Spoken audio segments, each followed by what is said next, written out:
E agora eu passo a palavra à presidente da Casa Espírita, Terezinha Gilmar, para a prece inicial desses trabalhos do 24º Simpósio Espírita do Centro.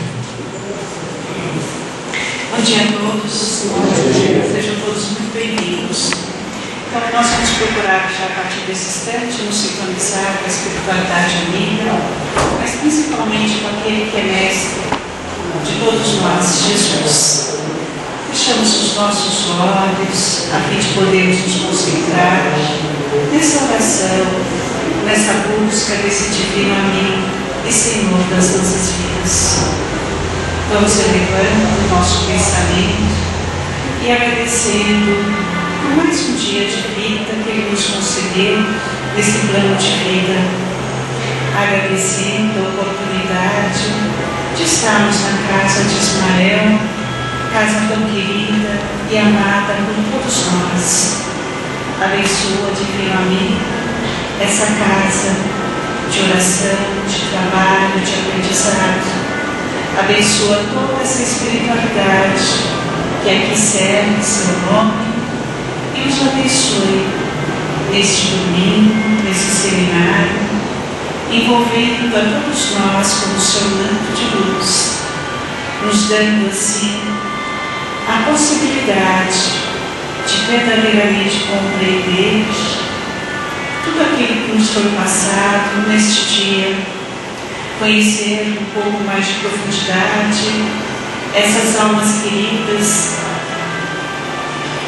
algumas delas que já se retornaram ao plano espiritual, que têm se dedicado de corpo e alma à doutrina e principalmente à prática do Evangelho de Jesus.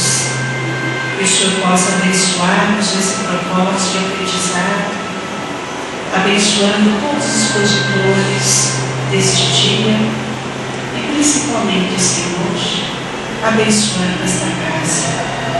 Graças a Deus.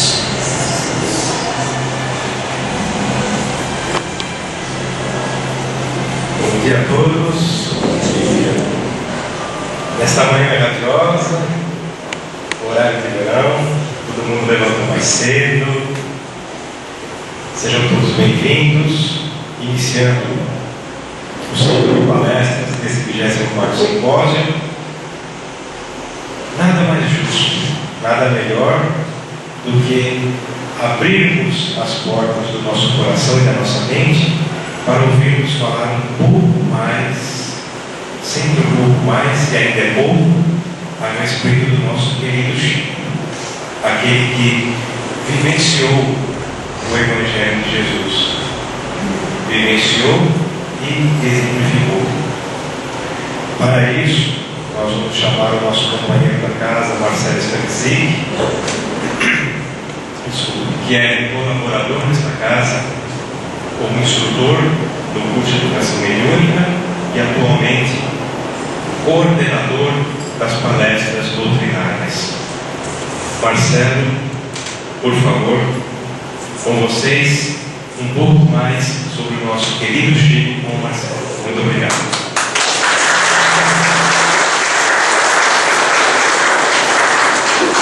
Bom dia. Bom dia. Em primeiro lugar, eu gostaria de agradecer a Deus. Por quê? Se nós observarmos o universo,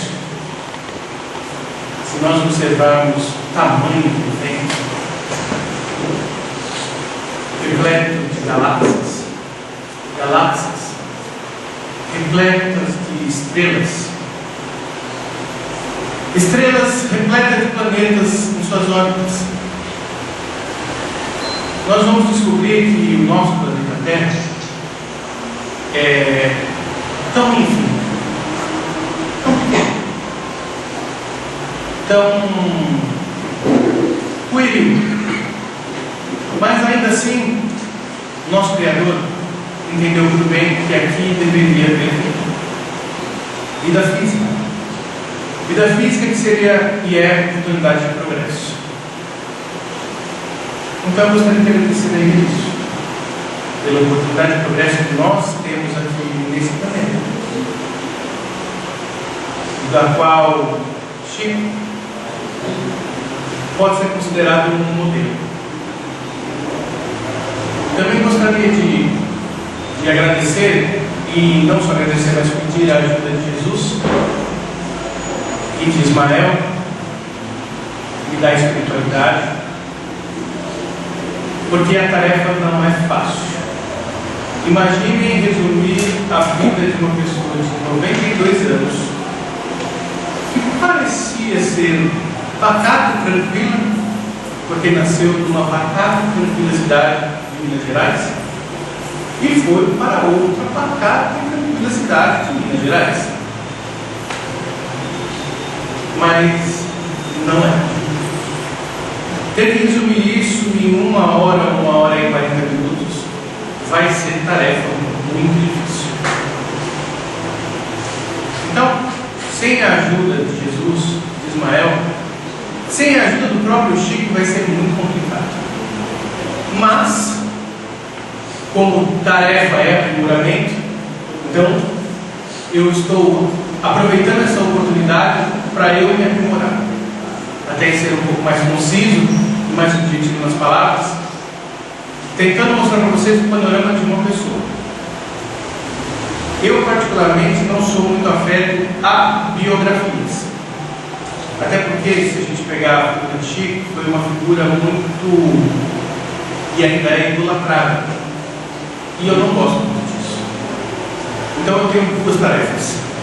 Além de aprender, conseguir colocar isso para vocês na forma de mostrar um homem, e não um ídolo, e não um símbolo.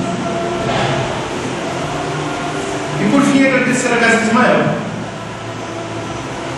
porque nas comemorações de 50 anos, ser chamado para mim falar da maior personalidade do Brasil dos últimos tempos, ou é muita confiança, ou realmente a tarefa é muito grande e eu tenho que aprender bastante.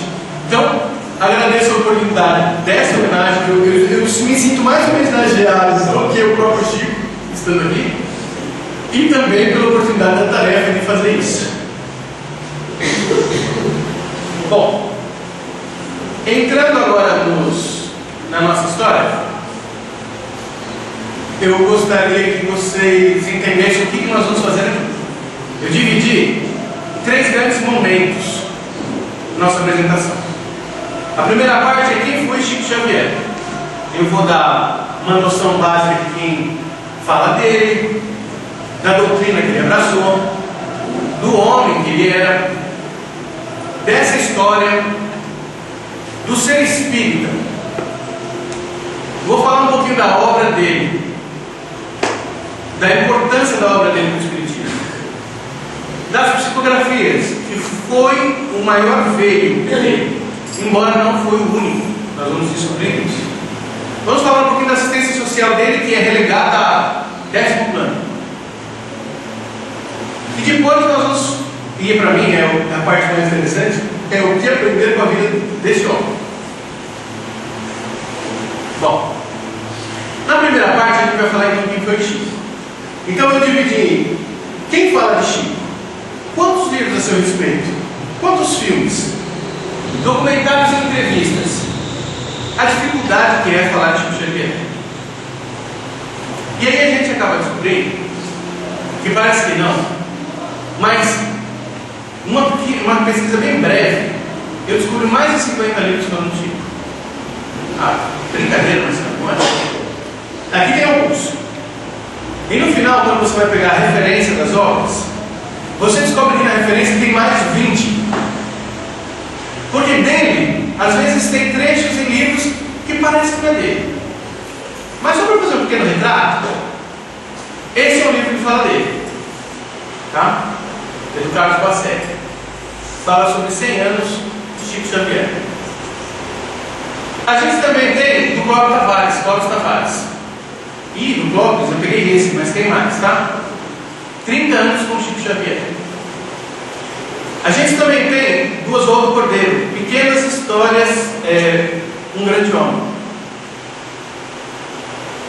Tem também esse, que inclusive está aqui, uma das referências é interessante conhecer, do Luiz Eduardo Matos.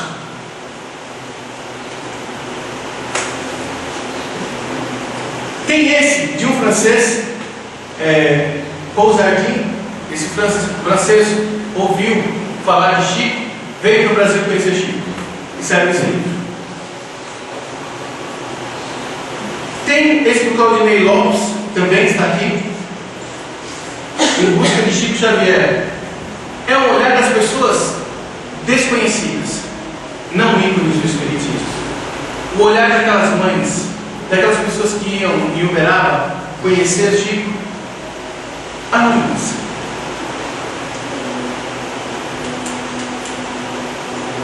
Tem este, que é o mesmo que já mostrei do Clóvis Tavares, só que numa edição anterior. Eu coloquei a capa também.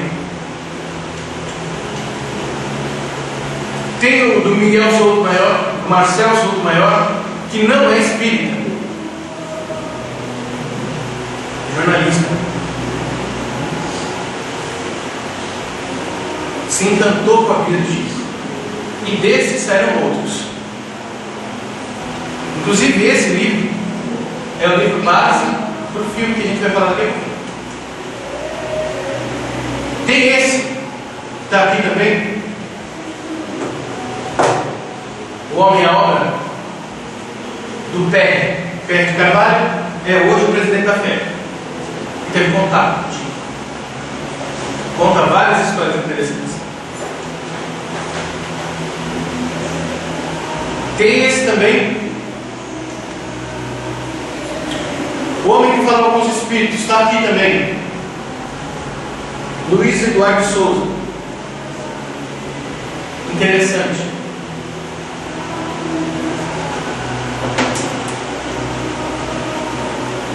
Tem esse que acabou de sair pela FEB, Chico Castro Alves. Por detrás do Véu de Isis, que eu tenho uma edição mais nova aqui, do Miguel Souto, do Marcel Souto Maior. 40 anos no mundo de mediunidade.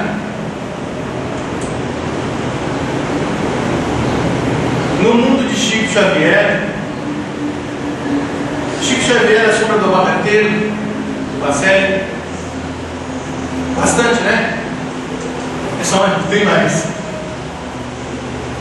A psicografia antes dos tribunais. Essa daqui é interessante. Esse livro é interessante porque conta a história do processo que Chico foi movido pela esposa de Humberto Campos.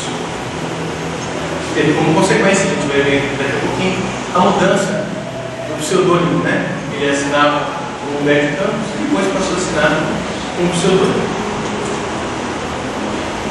Lindos casos de Chico Xavier, amigo Gama, também interessante. Esse aqui já passou. Chico Xavier, o médico dos pés descalços. Mediunidade de vida. O espírito de Chico Xavier. Esse a gente já passou. Chico Xavier, a reencarnação de Allan Kardec.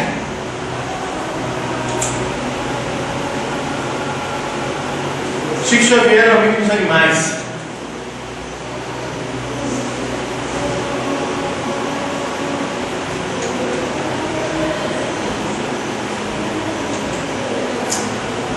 E ainda tem mais um que eu não coloquei. Surpresa. Dá para perceber que 50 livros no mínimo não daria para ler ainda em um ano. Não daria para analisar ainda em um ano. Então, eu escolhi algumas obras, onde eu li, e vou estar apresentando um resumo da vida desse homem. Um resumo que já foi explorado. Já foi explorado por 2 filmes, 2 biografias. Uma, Chico Xavier, em 2010, e outra, As Mães de Chico Xavier, em 2011. Eu acredito que vocês tenham ido assistir. O filme, só o filme, tem mais de 1 hora e meia. Quer dizer, ele já conta mais do que eu vou contar, né? Eu espero contar coisas que ele não conta. Também tem 2 outros filmes de obras de Chico, Nosso Lar, que saiu em 2010, e A Vida Continua. Quem não foi assistir, aproveita. Eu já fui. É bem interessante. Um pouco diferente do filme Nosso Lar, um pouco mais simples em questão de recursos audiovisuais, mas eu acredito que a história deve ser mais bonita do que o Nosso Lar. Pelo menos é a referência minha, tá? E aí a gente tem algumas imagens sobre os filmes. E como E A Vida Continua ainda está no tela, eu trouxe um pouquinho mais sobre ela. Tá vendo? Detalhe. Vocês conhecem esse aqui, né? Esse aqui vocês conhecem. Nós tivemos artistas de renome.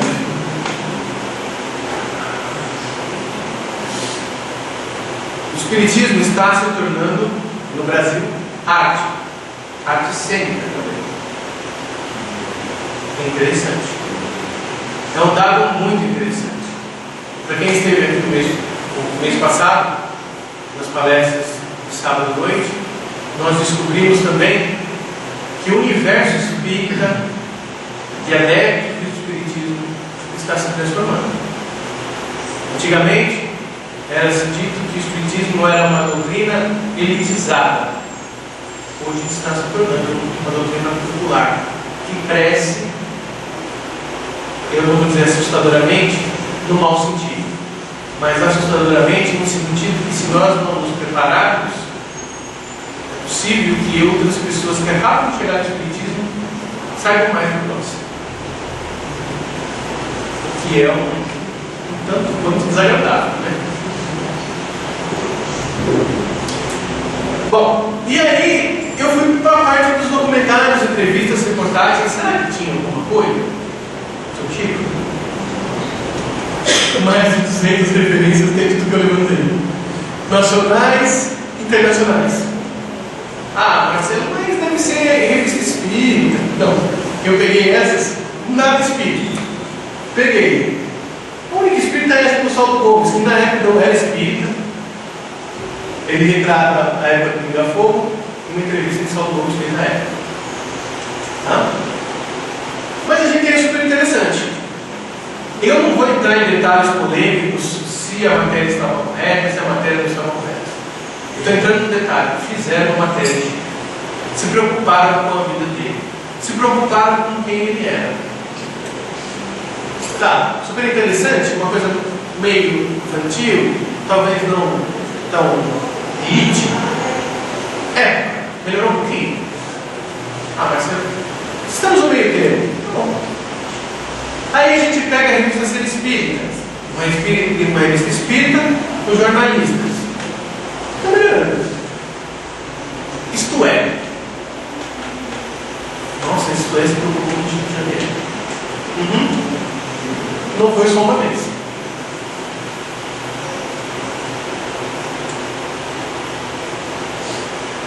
Aí a gente pega alguns recortes de jornais do interior. Entre eles esse aqui, que conta a história de Chico, que numa psicografia colocada em um processo, acabou inocentando uma criança, por assim dizer, de um possível assassinato, onde o amigo estava manuseando uma arma inadvertidamente e todo mundo estava atribuindo ao coleguinha que estava junto a morte da criança.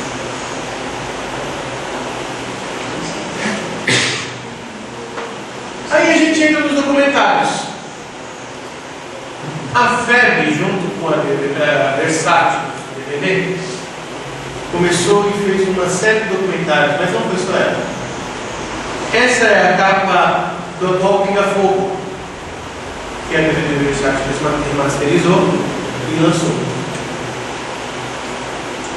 Essa é a capa original de uma edição anterior. Tá? Esse é um outro documentário sobre o Chico, de quando ele veio a São Paulo.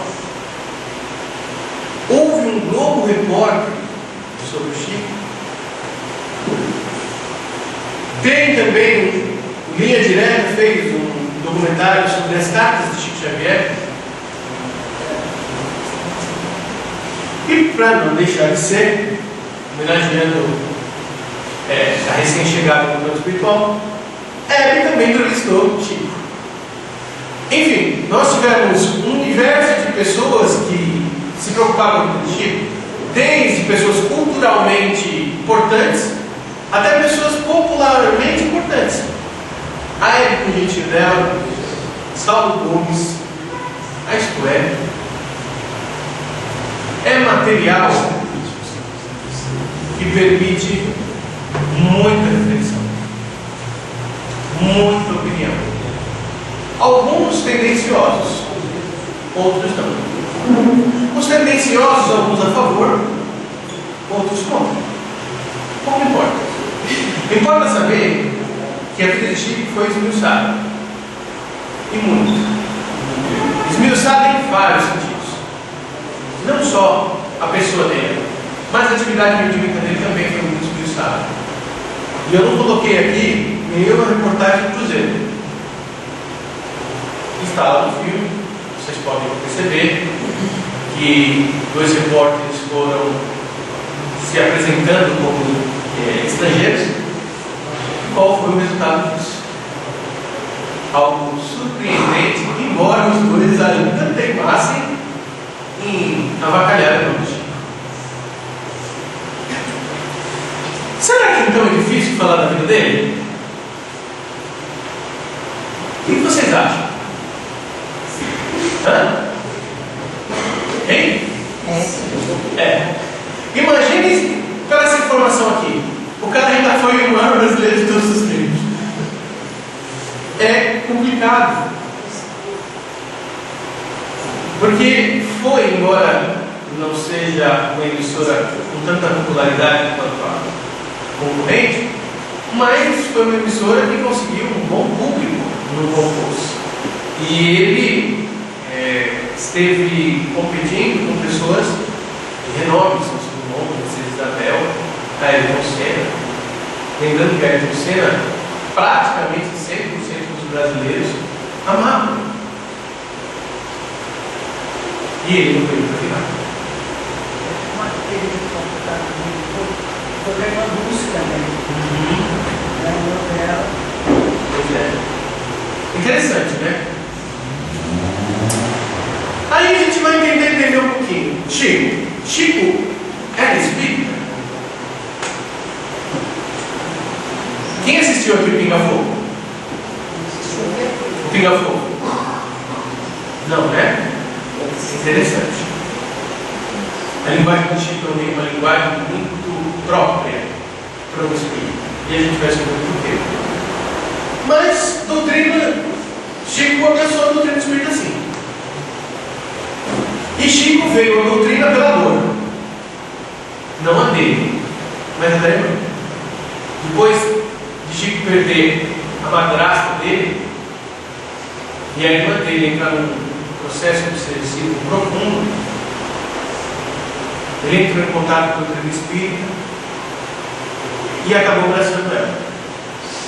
E por que ele abraçou ela? Porque ele percebeu no tratamento da irmã que os fenômenos que ele passava desde pequeno, que a gente vai falar, tinham uma explicação. Explicação que até então a Igreja Católica, da qual ele era profundo devoto, tão devoto que o padre que o instruía desde criança nunca o repreendeu por ele se tornar espírita. Pelo contrário, se tornou amigo dele. Porque o padre reconhecia na alma daquele garoto, que estava com 17 anos nessa época, alguém que procurava a verdade. E a verdade é que o padre sabia que não estava botando nada nele. Porque ele encontrou o Espiritismo. Então a gente já sabe o universo de quem a gente vai falar. A gente entende um pouquinho. Para conhecer sobre Chico, tem muita coisa à disposição. Que a gente precisa selecionar. Agora a gente tem que conhecer um pouquinho da doutrina espírita, que é essa doutrina que Chico abraçou. E aí a gente vai desenvolver ela sobre Allan Kardec, quem ele foi, como Allan Kardec conheceu os espíritos, como nasceu a doutrina, quais as obras espíritas, a chegada desse espiritismo no Brasil, com os primeiros espíritas, meio questionável isso, né? Mas interessante, com Olímpio Teles de Menezes e o Erro do Além Comum, com a febre, com Joaquim Carlos Travassos e a tradução do Livro dos Espíritos, a primeira tradução do Livro dos Espíritos, com Luiz Bezerra de Menezes Cavalcante e o movimento espírita lá em Pedro Leopoldo, que é a cidade de nascença do Chico. Então a gente começa com a doutrina. Quem foi Allan Kardec? Ali tem uma fotinho dele, né? Ele nasceu em 1804, século XIX, começo do século XIX, um pouquinho depois da Revolução Iluminista, uma revolução que quebrou o pensamento, partiu, sentiu com a igreja, que então dava a resposta a tudo, todas as dúvidas metafísicas e as dúvidas físicas, era a igreja que resolvia. Nós já vimos que Galileu Galilei disse que a Terra era redonda e a igreja dizia que era quadrada. Mas não, chato. Então a gente acaba percebendo que ele nasceu numa época interessante. Interessante porque se questionava. Interessante porque na França, Paris estava se tornando o centro cultural do mundo, conhecido como Cidade das Luzes. E Allan Kardec, ou Leon Denis, né? Ele nasceu em Lyon, ali perto. A família era católica. Os pais tinham uma certa influência no mundo jurídico. Só que ele foi estudar na Suíça, com Pestalozzi, num colégio de origem protestante. Por quê?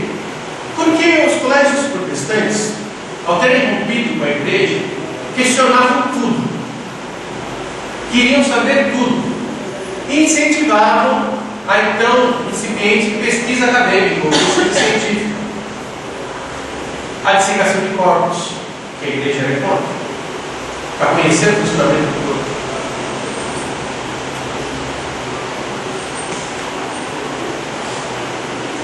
Em Yverdon, ele participou na educação dele de várias atividades, entre elas auxiliar Pestalozzi na escola. E aí auxiliou de determinada forma que ele se tornou professor. Ele se tornou professor e ele era poliglota. Falava várias línguas. E traduzia obras do inglês e do alemão para o francês.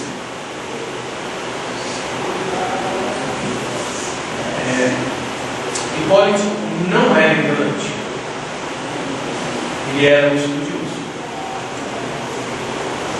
Ele escreveu 9 livros entre 1824 e 1849. Entre eles, o curso de aritmética, um livro para auxiliar os pais das crianças a ensinar a aritmética para as crianças. Ele também dirigiu uma escola, a escola de primeiro grau. Ele criou uma instituição Rivaio para ensino das pessoas, para disseminar o conhecimento que estava sendo produzido na época. Casou com Amélie Gabrielle Boudet, que o Fernando adora ela, eu estou sabendo. Só que ele teve problemas. Ele teve problemas com o tio. E aí aquela instituição Rivaio, do qual o tio era sócio, faliu. E ele teve que se manter com contabilidade. Depois ele voltou na casa dele, dar cursos de química, física, astronomia, fisiologia, anatomia comparada. Enfim, ele é professor que conhecia o universo científico de uma maneira ampla, algo um pouquinho diferente de hoje. ciência está tão desatualizada que quem entende de física talvez não entenda tão bem de química, ou não entenda tão bem de biologia, ou não conheça tanto de história. Dá para perceber que o Hipólito ele era versado em várias áreas do conhecimento. E isso tinha um propósito. Ele se torna membro real da Academia de Ciências Naturais. E em 52 encerra as atividades do professor. Ele passa a estudar o mesmerismo, ou magnetismo animal, proposto por Franz Anton Mesmer em 1773, um antes.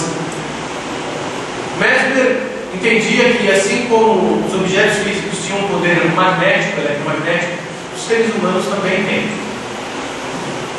A origem da hipnose está relacionada com o mesmerismo.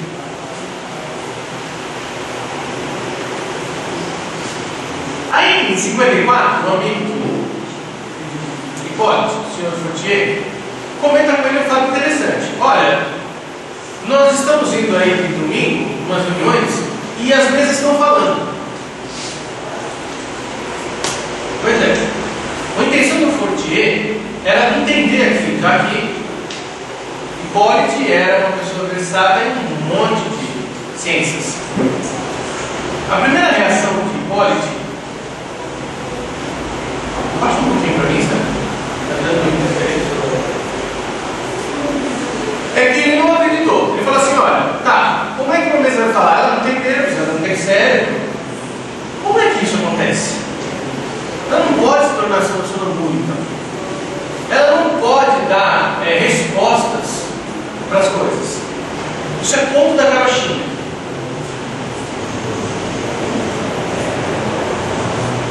Só que em 55 ele é convencido aí.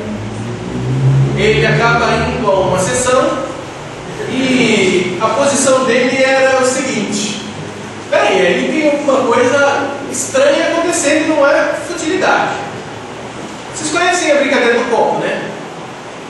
Então, a brincadeira das mesas girantes era igualzinha a brincadeira do copo, só que em vez de usar o copo, eles usavam uma mesa enorme. Precisava de mais de uma pessoa encostando naquela mesa.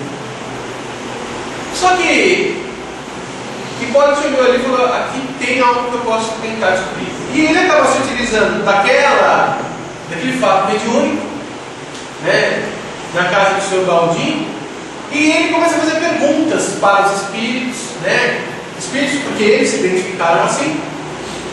E daí nasce a doutrina dos espíritos, não a doutrina de Allan Kardec, nem de Hipólito. Uma série de respostas e informações que aquelas personalidades extracorpóreas que estavam se manifestando naquelas reuniões, através das mesas, davam para as perguntas que ele fazia.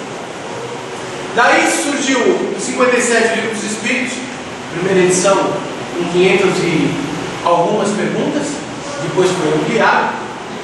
Em 59 saiu um livretinho que é Espiritismo. A intenção desse livreto era mostrar a doutrina e fazer um confronto com outras doutrinas, inclusive com o ateísmo. Depois veio o Livro dos Médiuns, que é um trabalho científico a respeito da mediunidade, origem dos fenômenos mediúnicos, que inclusive foi utilizado por base para as respostas e para ele criar o Livro dos Espíritos. Depois veio o Evangelho, ou melhor, o primeiro nome do Evangelho foi A Imitação do Evangelho segundo o Espiritismo, depois ele recebeu o nome de Evangelho segundo o Espiritismo, onde os Espíritos traziam explicações para trechos do Evangelho que a Igreja Católica utilizava.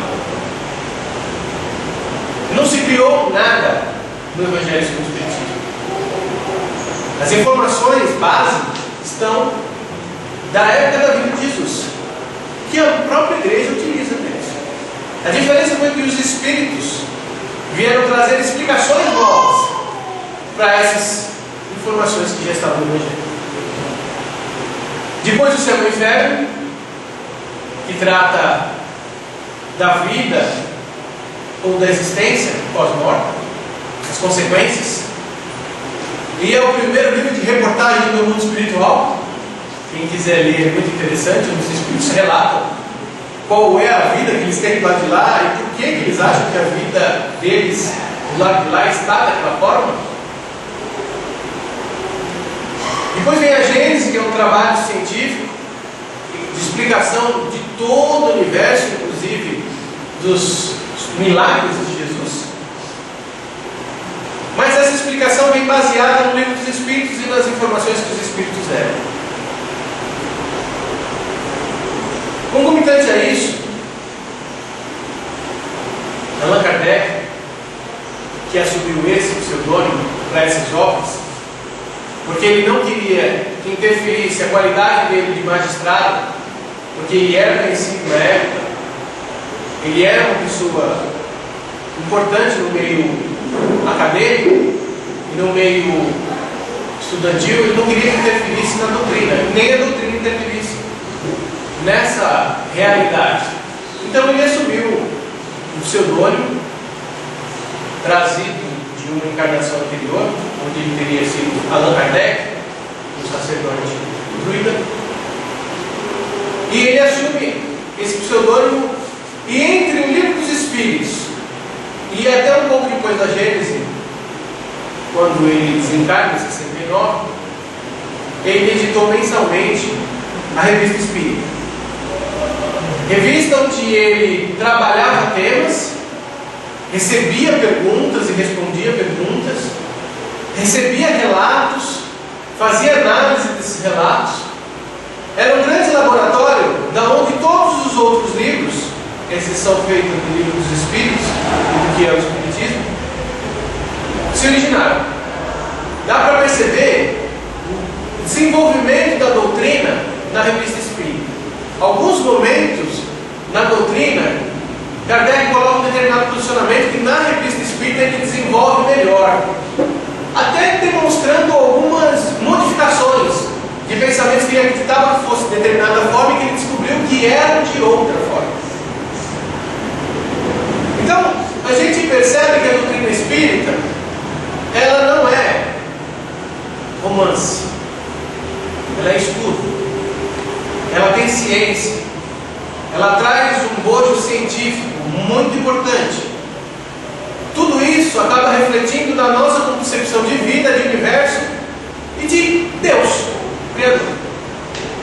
Daí, por que dizer que a doutrina espírita tem um tríplice aspecto: científico, filosófico, religioso e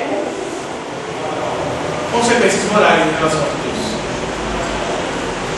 Dizer que é apenas uma coisa ou apenas outra é tentar equilibrar-se numa mesa onde 2 ou 3 pernas são maiores do que a outra. Se vocês perceberem, é possível uma mesa com 3 pernas, só que elas precisam ter o mesmo tamanho. Nós vamos descobrir que na Europa, Kardec, os colaboradores dele, Leon Gabriel Delane, Camille, Flammarion, a ciência e a filosofia, elas foram muito fortes, muito amplas, tanto que no túmulo de Kardec, a biografia colocada lá, diz que ele foi o fundador da doutrina, e não de uma religião, da doutrina dos espíritos, da doutrina espírita. Mas o meio religioso acabou vindo para o Brasil, acabou se desenvolvendo mais aqui, principalmente pela própria figura que a gente está comentando hoje, Chico. Como chegou a doutrina espírita aqui no Brasil? França, né? Berço cultural, importante berço cultural. Famílias ricas abastadas do Brasil, aqui não tinha uma educação, não nos moldes da Europa. Quem tinha dinheiro fazia o que com os filhos?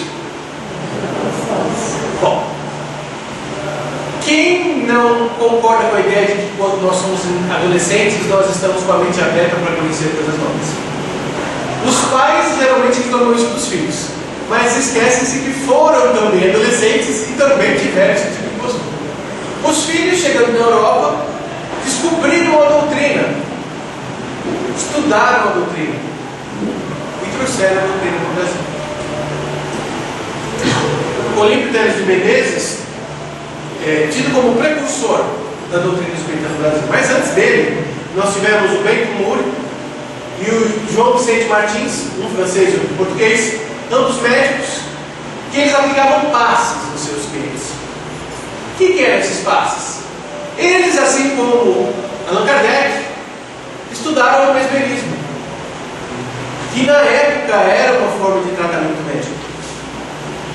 E eles aplicavam aqui no Brasil. Então, embora não fosse exatamente espírita, a gente pode dizer que eles começaram a trazer concepções novas que permitiram a chegada da doutrina espírita e a compreensão dela aqui no Brasil. Tá? Ambos estavam próximos à corte, que a época era no Rio de Janeiro. Vocês lembraram que nós estávamos na época do Império, 1840. Tá? Ou um pouquinho depois da regência de Dom Pedro. Tá? Nós tivemos também um homeopata e historiador, Melo Moraes, que também esteve na França, entrou em contato com aqueles fenômenos espíritas, das mesas girantes, e trouxe para cá essa filosofia, não ainda da doutrina espírita, mas essa filosofia da possibilidade de fenômenos físicos. Né?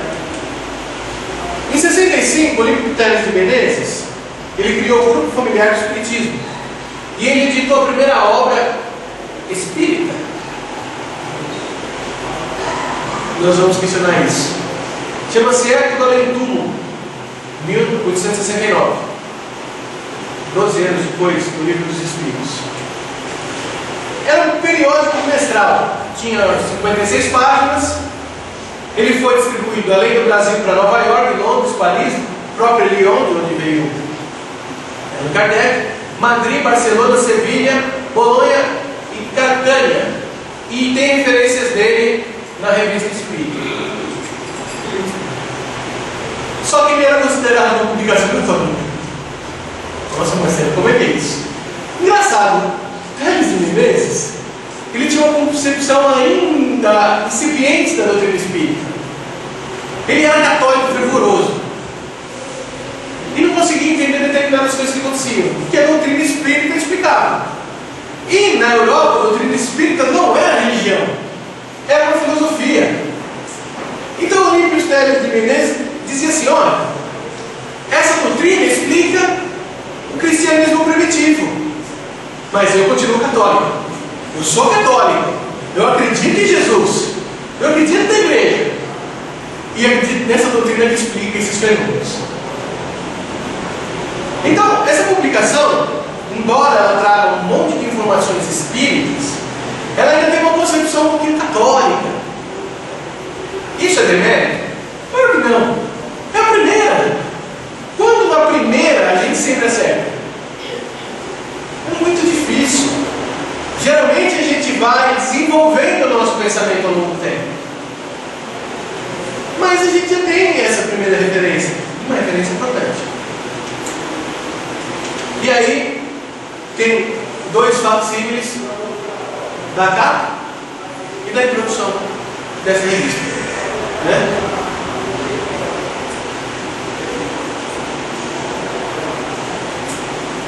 Aí a gente vai conhecer Joaquim Carlos Travassos. Ele fez parte da Sociedade Grupo Confúcio, fundada em 1873. E ele foi o responsável pelas primeiras traduções das obras de Kardec. Eu não sei.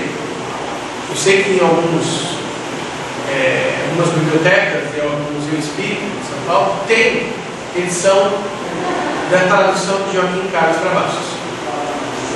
Uma tradução ainda com algumas falhas. Também foi a primeira tradução. Mas que já permitia aos brasileiros que não conheciam o francês, porque até 1873 quem conhecia a doutrina dos espíritos tinha que recorrer aos originais franceses. Não existia em português. Só surgiu a partir de 1873 com essa tradução. Depois dela, nós tivemos a tradução do Edmundo Vídeos, enfim, e várias outras traduções que foram melhorando a linguagem, tornando mais claro o pensamento de Allan Kardec. Em 1884 surge a febre no Rio de Janeiro. Rio de Janeiro era a sede da corte, na época do Império. Lembro para vocês que no o Império tinha como religião oficial o catolicismo. E essa religião era tão oficial que nós não tínhamos registros públicos. O registro público e o controle dos votos, porque nessa época já tinha eleição para os representantes do povo, né? A Câmara dos Deputados, dos vereadores e as assembleias nas províncias, embora parte delas fosse indicação do imperador, outra parte era eleita, mas quem fazia o controle dessa população era a igreja, através do batistério. Já ouviu falar? Então você era batizado, esse documento era oficial. E se eu não fosse batizado, eu tinha documento oficial? Imagina se fosse assim aí. Eu sou espírita, será que eu tenho que ser batizado para ter um documento? E o evangélico? Olha só que interessante. Isso só caiu com a vinda da República. Até lá, o Império tinha como religião oficial o catolicismo. Só que interessante, a gente já tinha a doutrina espírita no Brasil. E a doutrina espírita estava se miscuindo até na corte. A igreja preocupada queria disseminar isso, vamos acabar com isso. Vamos eliminar o espiritismo do Brasil. E aí surgiu a FEB como um movimento de proteção daquelas pessoas que queriam conhecer aquela doutrina. Onde está a liberdade? A liberdade, que é um dos pressupostos que vem lá atrás da Revolução Francesa e que acabou contaminando beneficamente o espiritismo. E hoje é quase unanimidade no mundo. Para ver a importância. Em 1883, Adolfo Bezerra de Menezes Cavalcante ele começa a colaborar como reformador, escrevendo. Só que a época a FEB estava com uma certa disputa lá dentro entre os cientificistas, as pessoas que queriam a doutrina espírita só com dois aspectos, filosófico e científico, e algumas pessoas que eram consideradas místicas, né, que entendiam a doutrina de um lado mais místico, pouco científico e nada filosófico. Para tentar resolver essa questão, Bezerra de Menezes assumiu a presidência da FEB entre 88 e 89, porque ele era o único que conseguia conciliar o pensamento dessas duas vertentes. E do pensamento dessas duas vertentes surgiu a ideia de que a doutrina espírita é uma religião também. E a partir daí ela assumiu esse caráter religioso. E começou a ser disseminada pela FEB também com esse caráter religioso. Dissidentes dessa época hoje estão na Confederação Pan-Americana do Espiritismo. Uma confederação que eu não vou dizer que faz um conflito, mas que é um pouquinho diferenciado do Conselho Espírita Internacional, que junto com a FEB tem entendimento do tríplice aspecto da doutrina. Bom, agora nós vamos a Pedro Leopoldo. Como é que era Pedro Leopoldo? A gente tem informações? Tem.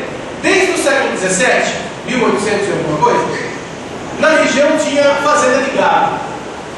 Ou seja, Pedro Leopoldo era uma cidade pacata, mas era antiga. Muito mais antiga, aliás, ela não era uma cidade ainda, né? O nome dela real era Quinta do Sumidouro, ficava às margens do Rio das Velhas, né? E lá tem construções do bandeirante Fernão Dias Paes Leme. Você conhece Fernão Dias Paes Leme? Fernão Dias Paes Leme é o nome da rodovia que vai para Belo Horizonte e une de São Paulo para Belo Horizonte. O caminho que esse bandeirante fez levando o Brasil, né, que estava sediado de certa forma aqui em São Paulo, porque ele chegou, um dos lugares que chegou foi aqui no Porto de Santos, São Vicente, e foi levando para o interior. Fernão Dias foi levando para Minas Gerais. E tem também a Capela do Rosário. Essa Capela do Rosário, ela teve o altar dela construído por Aleijadinho. Então, era uma cidade, assim, uma região com uma certa importância. Tão importante que Antônio Alves Ferreira da Silva, em 1893, ele compra uma fazenda chamada Três Moças. Uma fazenda que tinha um certo potencial para uma hidrelétrica. E lá ele constrói, nessa hidrelétrica, não sei se vocês conhecem, inclusive aqui em Piracicaba tem uma pequena hidrelétrica, ficava no Rio de Piracicaba, lá foi construída também uma pequena hidrelétrica, que abastecia essa indústria têxtil. Para localizar a gente facilmente, aqui, aqui é o estado de Minas, tá vendo aqui? Esse vermelhinho, dá para enxergar? É a região de Pedro Leopoldo. Por conta dessa instalação da indústria têxtil e de outras fábricas que começaram a vir na região por conta dessa hidrelétrica, em 1895 instalada uma estação ferroviária. Estação ferroviária que foi projetada nesta região por Pedro Leopoldo, que dá o nome à cidade, né? Depois de Quinta do Sumidouro, essa região recebe o nome de Arraial Cachoeira das Moças, que depois recebe o nome de Pedro Leopoldo por conta desse projetista. Em 1918, o governo, já na época da República, ele queria ampliar, foi um movimento do governo brasileiro para ampliar a industrialização, que aconteceu até 1930. Então, como ainda o país era muito agropecuário, uma das ideias do governo foi criar a Fazenda Modelo, uma fazenda do governo para a criação de gado, e essa criação de gado se reverteria em favor do governo. É interessante essa informação porque a gente vai descobrir que Chico foi funcionário público dessa fazenda. Esse Arraial Cachoeira das Moças recebeu o nome depois de... ele pertencia à freguesia do Matozinho, que era um distrito de Santa Luzia. E o interessante é que em Santa Luzia foram descobertos crânios humanos de 12 mil anos atrás aqui também. A região já era habitada na época dos Incas e dos Maias.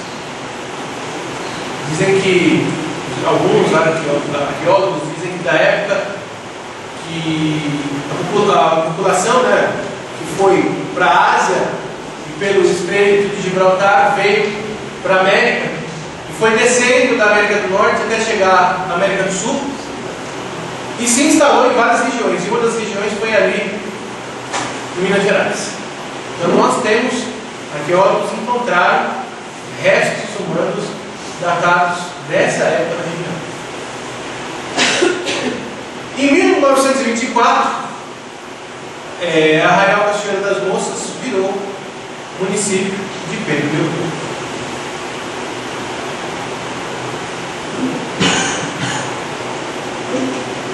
Depois de conhecer um pouquinho da doutrina espírita e da região onde Chico veio, nós vamos falar um pouquinho do Chico.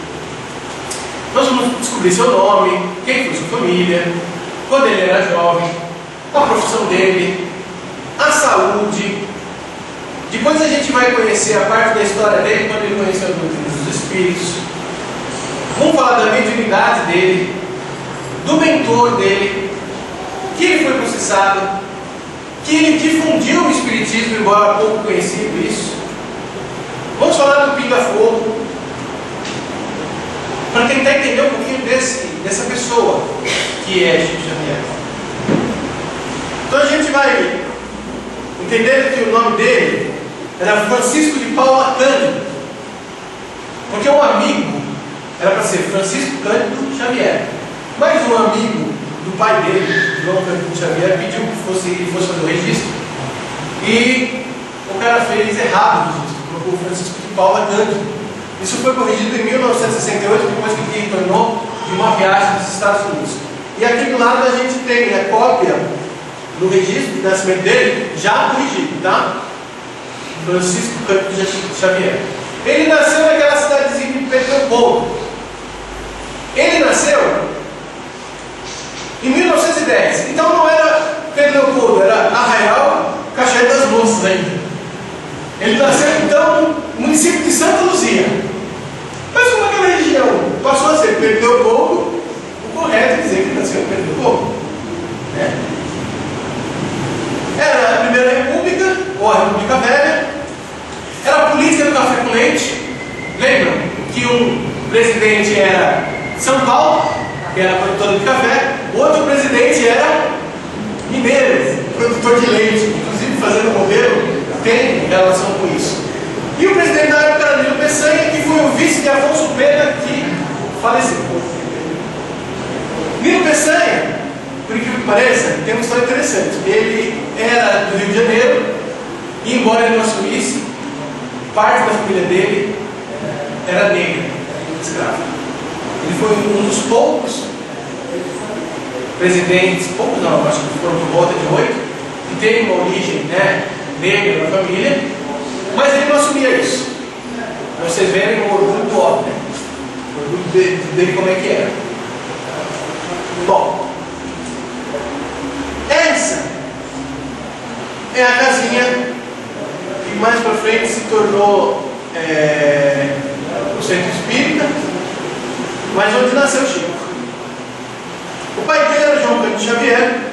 Algumas biografias colocam ele como vendedor de jogo de bicho e outros como um operário analfabeto. Ele pode ter sido as duas coisas. A verdade é que não há uma certa unanimidade em relação a isso.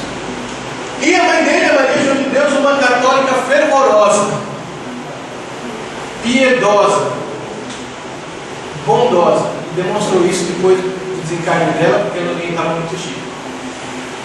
Chico teve 8 irmãos e ele foi o 6º filho. Em 1915, a mãe dele, Maria João de Deus, já estava imaginando o desencarne dela, então ela começou a dividir os filhos entre familiares e Chico recebeu como provedora a madrinha, Dona Ritinha. Essa madrinha tem uma história interessante com Chico. Ela era uma pessoa boníssima, mas maltratava ele demais. Maltratava tanto que no livro deixa bem claro um monte de histórias. Ele tinha surras em época 3 vezes por dia. O que ele fazia para isso? Nem ele sabia. Ele não aguentava isso. E às vezes ele pedia socorro da mãe dele. Desencarnava, ela desencarnada, vinha avisar: olha, tenha paciência, tenha calma, não se desespere com isso. Essa madrinha não contente, ela usava vara de marmelo, ela chegou à época até chegar com um garfo e espetar no barco dele, para dividir dor. Ela também ganhava um outro filho adotivo, Moacir. Moacir tinha uma ferida na perna. E a Ritinha, ela, eu não sei se foi instruída isso, ou se algo colocou isso na cabeça dela, de que seria curada se, por 3 sexta-feiras santas em jejum, uma criança lambesse a ferida. Sobrou para quem? Chico de novo vai reclamar para a mãe. A mãe dele: não, faça. Porque embora isso não seja um tratamento adequado, os espíritos amigos vão auxiliar. E o menino ficou curado. Olha que interessante isso. Chico já recebia desde de 4 anos de idade comunicações mediúnicas. A mãe dele faleceu, tinha 5, e ele conversava com a mãe desencarnada. Conversava como se ela estivesse encarnada. E aí às vezes eu me pergunto: será que você está encarnada, Terezinha? Será que você está encarnada? Olha, Porque se isso acontecer com o Chico, será que isso pode acontecer com a gente? pode sim. Pois é. Tem histórias até de médicos aqui da casa que foram flagrados conversando com alguém e depois ele descobriu que era espírito. Não, mas uma história para hoje. Foi. Ele teve uma vida repleta de provação. E aí as pessoas dizem assim: olha, tem uma doutrina da pedagogia que diz: não, as crianças que sofrem bastante ficam revoltadas. Chico foi exceção. Ele não ficou.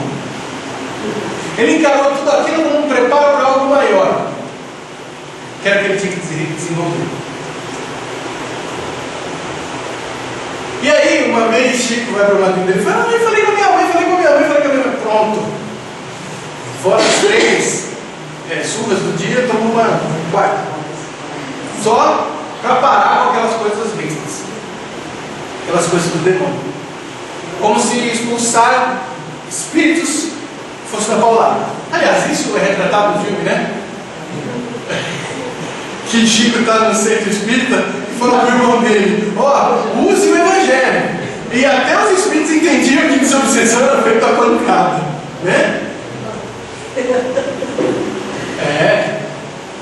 O pai se casa novamente. Isso promessa da própria mãe. Maria João de Deus avisa assim para Chico: fica tranquilo, nós estamos preparando uma nova mãe para você. Ela vai ter de cuidar de você como eu. E o pai dele se casa com Cidália Batista, que exigiu a reunião dos filhos. Eu quero tudo de volta. E levou tudo de volta. Ela era muito boazinha, mas era brava com o pai de Chico. Chico tinha 7 anos de idade e ela exigiu também que ele fosse colocado na escola. Ela teve com o pai de Chico mais 6 filhos. Ou seja, a família era tão grande, né? Está lá na cidade interior, que entre filhos e noras dá 50. Só a primeira linha. De tanta gente que era irmão de Chico, pai e mãe de Chico. Só que Chico vai para a escola, fez o primário, mas ele precisava ajudar em casa, porque nessa quantidade de filhos, então ele vendia verduras da horta que eles tinham no fundo da casa. E aí tem umas histórias interessantes a respeito. Vou deixar para vocês pesquisar. Da dona Cidália, que estava achando que estavam roubando as verduras, e pergunta para Chico, já que você recebe a comunicação dos espíritos: o que a gente faz para parar com isso? Cidália estava pegando verduras e vendendo por fora. E aí os espíritos explicam a Chico, fala para ela cuidar. Quando ela começar a cuidar das verduras, isso acaba. De fato acabou, porque ela é responsável, ela tem que dar conta da quantidade que ela cuidava. Antes não estava tendo por ela. Então a gente percebe que os espíritos instruíam Chico Xavier no melhor sentido. Traziam informações para aspectos práticos da vida. Ensinavam o Evangelho, mas não o Evangelho longínquo, de 2000 anos atrás, mas como eu posso utilizá-lo. Só que os eventos paranormais não acabaram. Na escola ele recebia textos. Ele dizia que espíritos estavam do lado dele e ajudavam ele a escrever. E ele chegou a ganhar até um prêmio por isso. E aí já começaram a falar sobre a questão de fraude. Por conta disso, em 1924, quando ele termina o primário, ele resolve parar de estudar. Primário. Depois, e hoje tem pessoas que questionam a idoneidade dele. Depois ele receber livros como Parnaso Além do Túmulo e outros científicos como Evolução em Dois Mundos, que para quem tem primário fica difícil de compreender. Fica difícil de dizer e de usar as palavras que estão lá, principalmente as técnicas científicas. Demonstra, sim, uma entidade utilizando-se da faculdade mediúnica de Chico para trazer aquelas informações. Então, assustado, o pai dele resolve internar. Vamos internar Chico, porque olha, pelo amor de Deus, não dá, assim não dá. Não tem jeito. Ele é louco. E vamos falar com o pai. Né? Essa é a cidadinha enorme de Pedro Leopoldo, tá vendo? A rua principal e meia de 1930 essa foto. Tá? E o padre concluiu de que na verdade era tudo fantasia do menino. O menino não é louco não, ele é fantasia. Esse padre admirava muito o Chico. Tratava o Chico como se fosse um filho. Mas aconselhou a família a tirar as leituras que estava fazendo e colocaram para trabalhar. E o pai dele resolve. Então, colocaram para trabalhar na fábrica de tecidos. Né? E a coisa era tão rigorosa que ele estudava de manhã até as 11 horas, depois ele ia para a fábrica e ficava até as 2 horas da manhã trabalhando. das 2 da tarde às 2 da manhã. Bom, ele ainda era adolescente e isso causou alguns problemas de saúde para ele, inclusive, né, o conhecido problema do descolamento da retina. Começou aqui. Só que Chico até então era católico.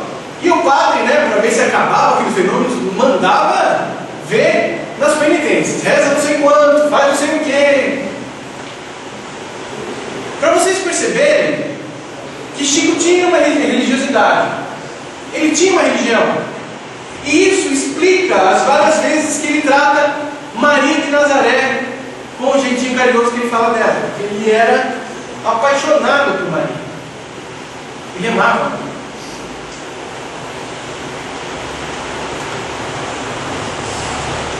Esse é a foto de Chico. Tá? Mas Chico também trabalhou. Ele começou como operário na fábrica de tecidos. Depois ele passou a ser balconista no armazém do seu José Felizardo Sobrinho. Depois ele trabalhou como ajudante de cozinha, fazia café. Aí tem uma foto lá do armazém. E depois o Dr. Rômulo, que era o administrador da Fazenda Modelo, aquela fazenda que eu falei para vocês que o governo implantou em Pedro Leopoldo, deu uma função para ele. Naquela época não existia concurso público, tá, gente? Né? Embora D. Pedro fosse rigoroso com os funcionários públicos e isso acabou se perpetuando ao longo do tempo, né? Dr. Rômulo colocou uma função para ele e ele ficou funcionário público em 1975 até quando ele se aposentou por problemas, né, de saúde. Ele foi aposentado. Aposentadoria por problemas de saúde. Aqui estão os amigos da fazenda de Pedro Leopoldo. Ele se aposentou em 1950 do glaucoma, né, como escrevente das lojas. E o salário, ó. Só que ele não parava. Nessa época, ele já era espírita. Nós vamos ver daqui a pouquinho, já era espírita. E quando ele se aposentou, ele acabou intensificando mais o trabalho espírita, que a gente vai falar que é pouco conhecido da assistência social dele. Bom, a saúde dele era precária. Quando ele era adolescente, ele chegou a pesar 100 quilos. Depois, ele emagreceu e ficou a figura franzina que a gente conhece dele. Ele teve deslocamento cristalino, justamente na visão de que ele não era estável. Então, a visão que sobrou era estável, ele tinha que cuidar dela. E ainda assim, Emmanuel coloca que não era para ele parar, que era para ele continuar. Emmanuel, de certa forma, era bem rigoroso com a disciplina. Inclusive, a primeira conversa entre os dois, as palavras-chave para a mediunidade de Chico era disciplina. Em primeiro, segundo e terceiro lugar. Em 58, Chico teve uma crise de hérnia e ele ficou internado no Hospital João Batista de Pedro Leopoldo. Só que os médicos recomendaram que ele fosse para outra cidade, então ele foi operado em 59. Saiu de Pedro Leopoldo, lá ainda continua o centro espírita que ele fundou junto com o irmão, né? Luiz Gonzaga, continua lá. Em Pedro Leopoldo, ele instalou um outro centro espírita. Em 70 ele teve catarata, além dos problemas de catarata e pulmão, ele teve angina. Em 77, que não está aqui, ele teve infarto. Em 92, por uma parada cardiorrespiratória, ele conseguiu a tão esperada alforria da vida física. Ele tinha 92 anos de idade. Daqui a pouco eu vou contar um episódio para vocês entenderem o episódio que eu acho mais engraçado da vida dele. Bom, da história dele a gente pode descobrir que ele conheceu a doutrina espírita em 27 por conta da irmã, que eu contei para vocês que teve problema de obsessão. Aí ele foi procurar um amigo, José Ercílio Perácio, que era espírita, conhecido, e que ofereceu tratamento para a irmã. Só que em maio de 27, a mãe dele, numa das conversas que tem com ele, recomenda que ele fosse estudar as obras de Allan Kardec. Só que ele não conhecia a doutrina. Foi conhecer nessa ocasião. E por conta da orientação de José Hermínio, ele começou os estudos da doutrina. Em junho de Em 27 ele fundou o Centro Espírita Luiz Gonzaga junto com o irmão. Era um barracão de madeira. E daqui a pouquinho eu vou mostrar as fotos, depois foi crescendo. Essa é a primeira foto de alvenaria. Tá? Em julho de 27 ele começa as práticas de psicografia. Detalhe, não existia escola mediúnica, viu? Como existe agora. Faço o primeiro ano básico da doutrina, no segundo, terceiro e quarto eu vou começar minhas práticas mediúnicas com acompanhamento de instrutores que já sabem um pouquinho sobre a doutrina e um pouquinho sobre a prática mediúnica. Ele não teve isso. Ele teve o concurso dos espíritos desencarnados. A mediunidade dele se desenvolveu a partir da capacidade própria dele e não de um treinamento mediúnico. Depois dessa casinha, ela foi ampliada, se tornou assim, e agora essa coisa linda aqui, pintadinha, bonitinha. Ainda existe o trabalho de assistência social, ainda existe. Eu tenho até que acelerar porque não tenho mais muito tempo, mas a gente tem muita coisa para falar. Como espírita, Chico teve várias faculdades mediúnicas. A gente conhece a psicografia. Mas ele tinha clareaudiência e clarividência desde os 4 anos de idade. Ele conversava com a mãe, conversava com os espíritos, conversou com a Amanda. Aí tem algumas fotos dele, né, das atividades mediúnicas dele. Tá? Ele também teve materializações, para quem não sabe. Inclusive, contam, né, várias pessoas contam, que iam com garrafas de água mineral lacradas, fechadas, para que ele fluidificasse a água. Depois elas levavam para casa e a água estava perfumada. Que em várias reuniões mediúnicas em que ele estava presente, o ambiente ficava perfumado de rosas, que era uma característica muito comum dele, principalmente quando ele estava fazendo evangelho no lar. Então Chico teve uma manifestação física muito intensa, embora pouco conhecida.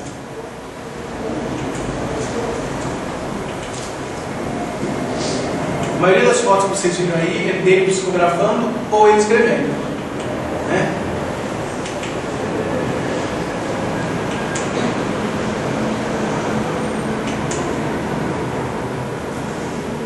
Nesse centro espírita, Luiz Gonzaga, ele começa a psicografar poemas de pessoas famosas. Até que em 31 sai o Parnaso do Além Túmulo. E um rapaz no primário escrevendo com o nome de pessoas como Antônio Nobre, Antero de Quental, Guerra Junqueira e João de Deus, todos portugueses pouco conhecidos no Brasil. Como é que esse cara sabia, essa galera? Como é que ele conseguiu reproduzir naquele livro os estilos daquelas pessoas, a ponto de, posteriormente, serem analisados cientificamente, né, por pessoas letradas, e chegaram à conclusão de que os estilos batiam e eram totalmente diferentes uns dos outros.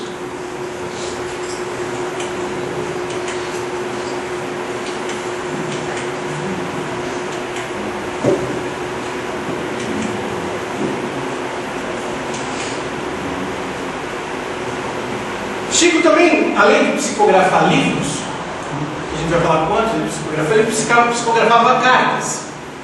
Ele até chegou a ser chamado como carteiro do além, porque ele trazia mensagens de pessoas desencarnadas para conforto das pessoas. E isso foram anos a fios nessa atividade. Em 1990, a Associação Médica Espírita de São Paulo fez um estudo, né, e chegou à conclusão de que 93% das cartas traziam informações de parentes. E em 35% tinha assinatura e a assinatura batia com a assinatura da pessoa quando era encarnada. Existem ainda estudos de pessoas agora com grafoscopia, né, com uso da grafoscopia, para ver se conseguem identificar a assinatura para ver se bate. Porque ainda não acredito na capacidade mediúnica de Chico. Engraçado que durante a mediunidade, os trânsitos mediúnicos de Chico fizeram exames, e num dos exames foi apontado que ele tinha características comuns de epilepsia. Só que Chico não era epilético. Então existem pesquisas e pesquisadores que pegam os médiums e fazem análises, até com tomografia computadorizada para ver os locais cerebrais que são acionados durante a atividade mediúnica, tudo para tentar entender o fenômeno de forma científica. Isso porque dizem que aqui no Brasil nós só temos a vertente religiosa do espiritismo, né? Não é verdade. Chico se prestou até a isso. Quem era Emmanuel, o mentor? Emmanuel, ele tem uma passagem no Evangelho segundo o Espiritismo, intitulado O Egoísmo, assinado em 1861. Depois, ele tem a informação de que Emmanuel acompanhou o Chico desde as primeiras manifestações, embora não tivesse se apresentado. E antes de conhecer Chico, ele vai até a dona Carmen Perácio, que era esposa daquele senhor que o ajudou com o tratamento da irmã dele, avisando que ele era amigo de um Chico e que Chico iria procurá-la. Só estavam esperando o momento apropriado, que era para eles instruí-lo da doutrina espírita, porque ele tinha uma missão em relação a isso. Detalhe, nem ela conhecia ele, nem ele conhecia ela. E nenhum dos dois tinha falado de Emmanuel, porque Emmanuel só vai aparecer para Chico depois, em 1931. Chico está orando do lado de uma árvore, já era espírito, né? E Emmanuel aparece para ele e se propõe a ser orientador das atividades mediúnicas dele, até para auxiliar. Depois a gente tem esse retrato, feito por Delfino Filho, e Chico esclarece que o retrato não é que o espírito apareceu para o pintor, é que um artista desencarnado, através de uma obra de psicopictografia, sem saber disso, fez o retrato do humano. Olha quanto fenômeno mediúnico envolvendo Chico Xavier. E no final do século XX, mais ou menos por volta de 2000, Chico comenta que Emmanuel encarnou no interior da cidade de São Paulo e que ele teria um desdobramento mediúnico indo visitar o recém-nascido, bem próximo daquele fenômeno que acontece no Missionário da Luz, né? Retratado no Missionário da Luz, com a reencarnação de Sigismundo. Só que Chico estava encarnado e foi visitar o recém-reencarnante. Bom, mas Chico foi processado? Foi. Em 1930, ele começa a psicografar várias obras do Humberto de Campos, entre elas Brasil, Coração do Mundo, Pátria do Evangelho. E isso chama a atenção da viúva, que fala assim: peraí, Humberto de Campos é meu marido, então tem direito autoral sobre essa obra. E vai na justiça questionar isso. Bom, quem fez a defesa de Chico foi a Fé, através de Miguel Timpone, um advogado que escreveu aquele livro que eu mostrei para vocês, né? A Psicografia perante os Tribunais. E a justiça decide que não poderia se manifestar contra a mediunidade, até porque ele não era reconhecida cientificamente. Então atribuiu os direitos autorais ao médium, como se o espírito fosse um pseudônimo do médium. E aí resolveu essa questão. Mas para não ter mais nenhum problema, o Humberto de Campos fala assim: tá bom, desencarnei, agora eu adoto um outro nome, Irmão X. E para evitar outras coisas parecidas, André Luiz faz a mesma coisa, conforme comentado no livro Nosso Lar, lá no começo, que Emmanuel comenta. É melhor que se feche a encarnação, se acabe com a personalidade física e se assuma outra, para não ter problemas dessa natureza. Mas Chico também difundiu o espiritismo. Ele conheceu em 58 o Alto Vieira, né? Eles psicografaram várias obras juntos. Em maio de 65 eles vão para Washington, lá nos Estados Unidos, com a ajuda de Salomão Haddad, e lá eles criam, né? Eles dão força para o Christian Spirit Center, o primeiro centro espírita nos Estados Unidos. Porque nos Estados Unidos a maioria é espiritualista, não é exatamente espírita. Surgiu com Saladin, o primeiro centro espírita lá nos Estados Unidos.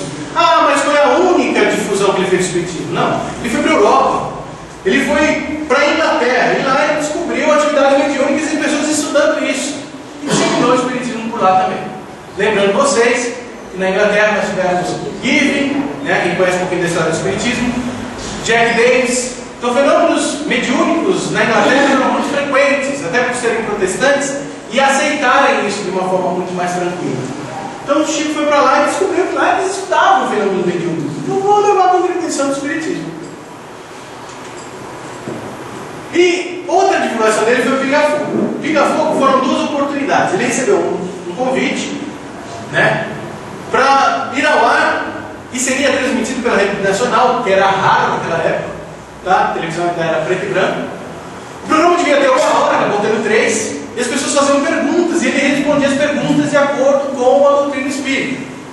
Posteriormente, esse material foi retrabalhado pelo DVD do Estado, e se vocês tiverem interesse, está à disposição aí para ser comprado. É interessante o material que está lá, e dá para conhecer um pouquinho da personalidade do Chico, da doçura dele, das respostas que ele dá. A coisa foi um sucesso tão grande que, dia 21 de dezembro, tiveram mais uma edição especial, que seria a edição de Natal, e aí a gente tem algumas fotos da participação dele. Saulo Gomes entrevistando ele. Bom, agora a gente já sabe quem é o homem Chico, então a gente vai conhecer um pouquinho da obra dele. Bom, qual a importância da obra para o Espiritismo? A influência da obra dele no Espiritismo do Brasil. Ele tinha correspondência epistolar? Com quem? E a psicografia? Qual foi a primeira obra? Quantas ele psicografou? Quantos espíritos comunicaram? E as cartas? Ele tinha uma obra essencial? Distribuía alimentos? Ele amparava os pobres? Ele tinha carinho com as crianças? E com os animais? São aspectos pouco conhecidos às vezes da vida dele.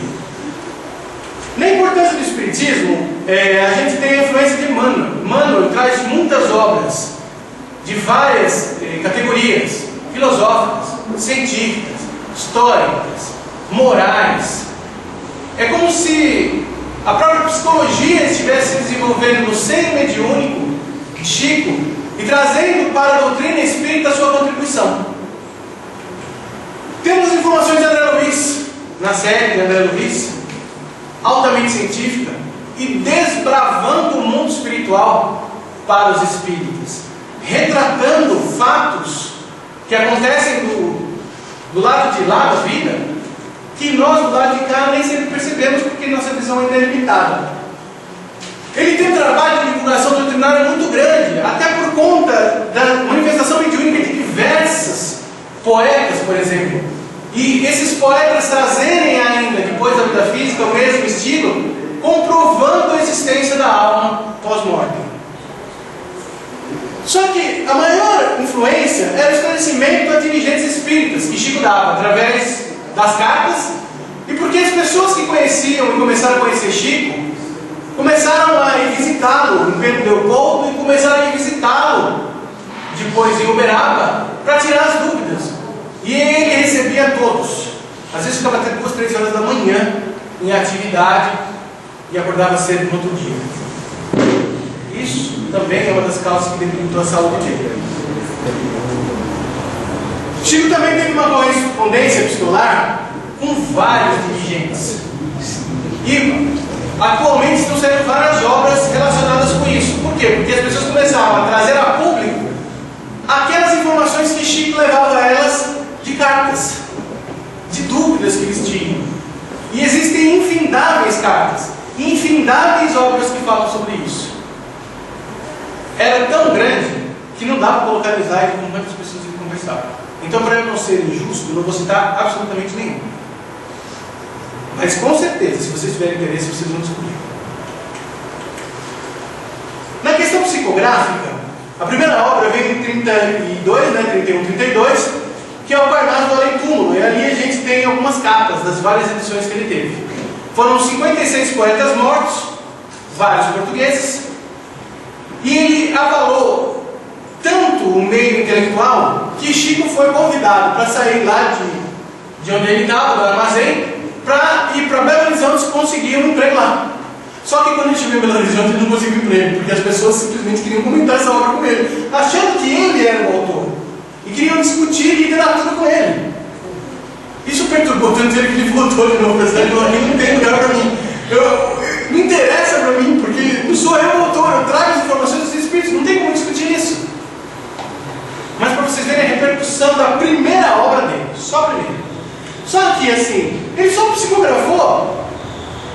mensagens que deram origem a 451 livros. Depois que ele desencarnou, saíram 39. Assim, até onde eu cheguei. É possível, porque ainda estão sendo editadas novas obras, que esse número tenha aumentado. Detalhe, até onde tinha chegado era 417. Até tempos atrás, até o final do ano tinha chegado a 417. Depois eu fui fazer uma nova recontagem, uma nova pesquisa, foi onde eu cheguei a esse outro número. Tá? E os textos eram em alemão, em inglês, em sânscrito. Mas peraí, ele tinha 4ª série primária. Tá, falava sobre sociologia, economia política. Aliás, no Cruzeiro, a revista do Cruzeiro, né, o jornal Cruzeiro, coloca essa questão para ele falar sobre economia, e não perguntas absolutamente complicadas para ele responder, ele responde. Ele não. Os espíritos. Né? Traz textos em verso, em prosa e em escrita invertida. É a escrita que, se para você ler, você tem que pôr no espelho. Se para escrever normalmente é difícil, imagina escrever em outro idioma de trás para frente.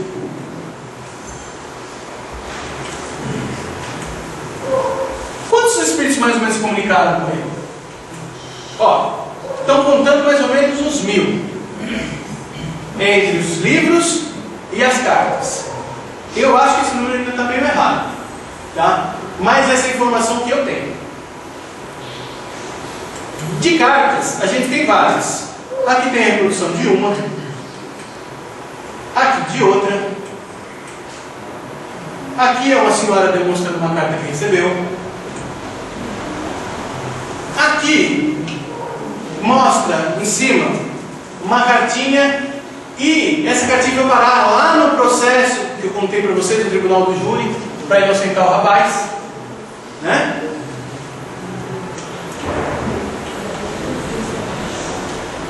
Deu origem a várias reportagens e ao filme Mas de Chico Xavier. Tá? E a obra existencial dele? Como é que era isso? Chico tinha uma obra existencial muito interessante. Ele fazia visitas, inclusive no Natal. Em vez de ele ficar em casa comemorando, ele ia fazer visita às famílias pobres. E ele tinha um carisma tão grande que tinham pessoas que iam visitá-lo e percebia que ele doava, às vezes dinheiro, às vezes alimento, levavam alimento para ele doar, às vezes davam dinheiro para ele doar. Às vezes ele via uma pessoa necessitada, porque ele era altamente seletivo para isso. Ele chegava para o colaborador, dava um toquezinho, a pessoa enrolava o dinheiro, colocava o dedo dentro e ia cumprimentar a pessoa e aí largava, para que as pessoas não percebessem que aquela pessoa específica estava recebendo algum dinheiro. Não era algo tão grande, mas a obra assistencial dele era vasta demais. E ele fazia almoço para pessoas carentes. Só que ficou tão grande que ele teve que restringir a um determinado bairro da cidade de São Leopoldo. Esse trabalho assistencial ainda existe. Em Uberaba aconteceu a mesma coisa.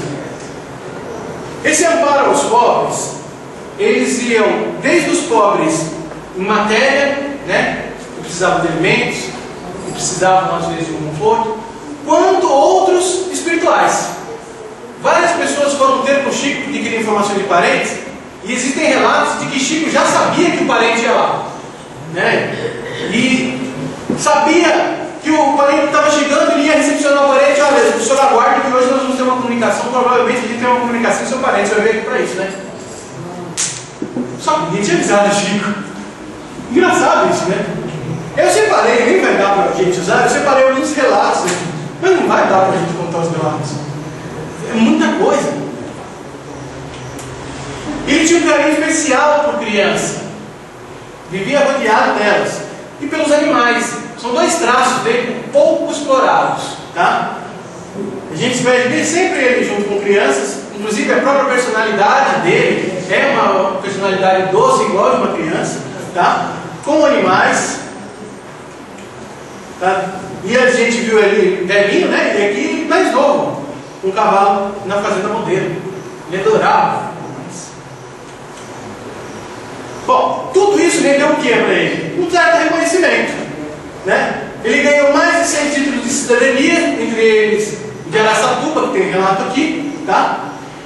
Em 81 ele teve uma campanha para ele ser indicado para o Prêmio Nobel da Paz, mas infelizmente não deu certo.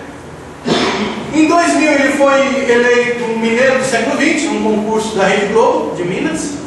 E agora, em 2012, né, brasileiro de todos os tempos, num concurso do SBT e da BBC Televisão. Bom, eu conheci Chico, sei sobre a obra dele. Mas o que eu posso aprender com a obra dele? O que tem de mais interessante na obra dele? O mais interessante da obra dele é uma passagem, em 1969, quando ele chega ao 100º livro psicografado. E ele acreditava que no 100º livro ele estava livre.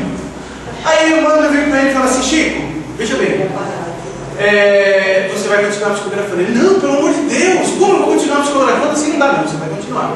Vem um decreto divino de desapropriação da sua vida. Chico falou: como assim desapropriação?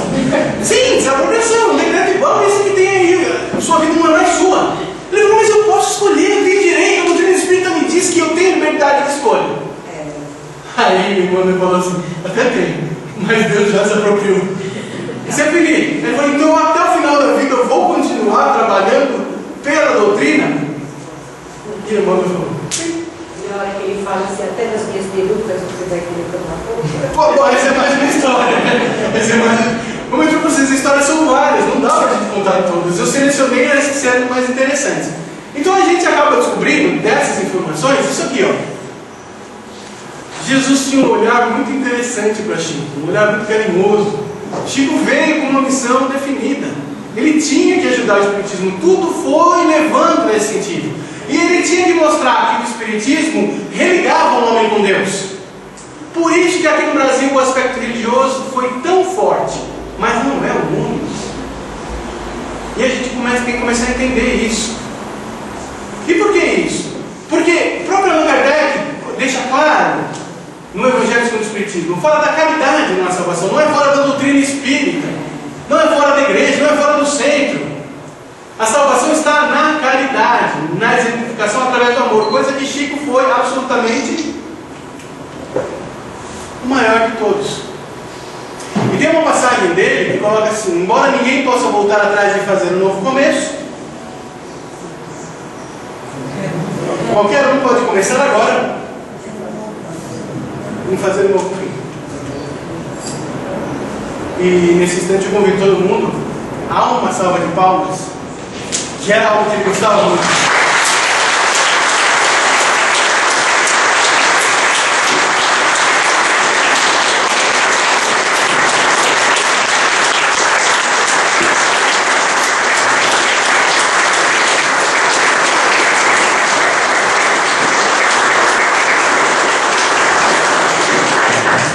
Foi essa a incumbência que eu recebi.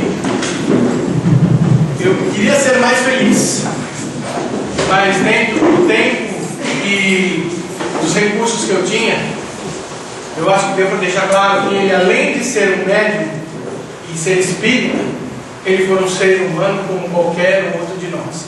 E a passagem mais interessante é ele no avião, onde até ele se apavorou com a morte. Algo que para ele deveria ser muito natural. E eu deixo em especial um presente, uma das obras escritas por Os Morten, com mensagem dele, escrito por Eduardo Carvalho Monteiro. Na verdade, ele reuniu o material. Eduardo eu conheci pessoalmente, hoje já está na parte espiritual, e me contou muitas histórias sobre Chico. E eu vou deixar esse livro até para sorteio. Vai ser o meu presente para todos vocês e para o Centro em aniversário. Bom, e o Centro do Espírito Ismael agradece o companheiro Marcelo Stanzik, que até passou um pouco de tempo, mas a obra do Chico Xavier seria efetivamente para se realizar palestra durante um ano comigo. E nós convidamos a presidente do Centro do Espírito Ismael, Terezinha Rumar, para entregar ao nosso companheiro Marcelo o certificado da sua participação.